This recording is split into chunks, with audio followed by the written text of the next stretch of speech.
৩০ বছরেও এক স্বপ্নে শহরের অদেখা ভবিষ্যৎ। বহু বছর আগে এক ঝলমলে স্বপ্ন দেখা হয়েছিল ঢাকার উপকণ্ঠে। নাম তার পূর্বাচল। বলা হয়েছিল এটি হবে বাংলাদেশের সবচেয়ে আধুনিক ও সুপরিকল্পিত স্যাটেলাইট শহর। এক নতুন ঢাকা, যেখানে নাগরিকরা পাবেন সব ধরনের সুযোগ সুবিধা, নির্মল পরিবেশ আর পরিকল্পিত জীবনযাপনের নিশ্চয়তা। সবুজ উদ্যান, প্রশস্ত রাস্তা, বহুতল ভবন আর আধুনিক সব সেবা নিয়ে এই শহর হবে সবার স্বপ্নের ঠিকানা। কিন্তু কালের পরিক্রমায় সেই স্বপ্ন আজ এক অন্য গল্প বলছে। প্রায় ৩০ বছর পেরিয়ে গেছে প্রকল্প হাতে নেওয়ার পর, অথচ পূর্বাচলে সেই আধুনিক বসতি এখনো গড়ে ওঠেনি।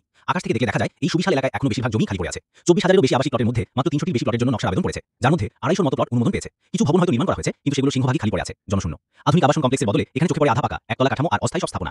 এদিকে একই সময় ঢাকার অন্যান্য এলাকা যেমন উত্তরা, মিরপুর ডিওএইচএস বা বনশ্রী আজ পরিণত হয়েছে ব্যস্ত নগর কেন্দ্রে। বিশেষ করে উত্তরার অব্যাহত উন্নয়ন সম্প্রসারণ এতটাই হয়েছে যে সীমানা এখন মিরপুর ডিওএইচএস এর কাছাকাছি পৌঁছে গেছে। সেখানে প্রতিটি প্লটে উঠেছে বহুতল ভবন, রাস্তাঘাট ভরে উঠেছে গাড়ির ভিড়ে, মানুষের আনাগোনায় মুখরিত প্রতিটি অলিগলি। পূর্বাচল অবশ্য সম্পূর্ণ জনশূন্য নয়। ছুটির দিনে, বিশেষ করে শুক্রবারে ৩০০ ফিট রাস্তা আর নীলা মার্কেটের মতো স্থানগুলোতে ভিড় জমে। ঢাকা শহর থেকে প্রচুর মানুষ এখানে আসে নির্মল বাতাস, মুক্ত পরিবেশ আর অস্থায়ী খাবারের দোকানগুলোতে সময় কাটাতে। ছোটখাটো মেলা বা বিনোদনের আয়োজন দেখা যায়, কিন্তু এই মানুষেরা আসে সাময়িক সময়ের জন্য বেড়াতে। তাদের উপস্থিতি এই এলাকার স্থায়ী জনবসতি নির্দেশ করে না। এখানকার বেশিরভাগ স্থাপনাও অস্থায়ী, যা বুঝিয়ে দেয় এটি এখনো একটি গন্তব্য, আবাসস্থল নয়। ফলে ৩০ বছর পরেও পূর্বাচলের সেই স্বপ্ন, সেই আধুনিক ঢাকা এখন এক অদেখা ভবিষ্যৎ হয়ে রয়ে গেছে। এটি আজও অপেক্ষায় আছে তার সত্যিকারের বাসিন্দাদের জন্য, যাদের পদচারণায়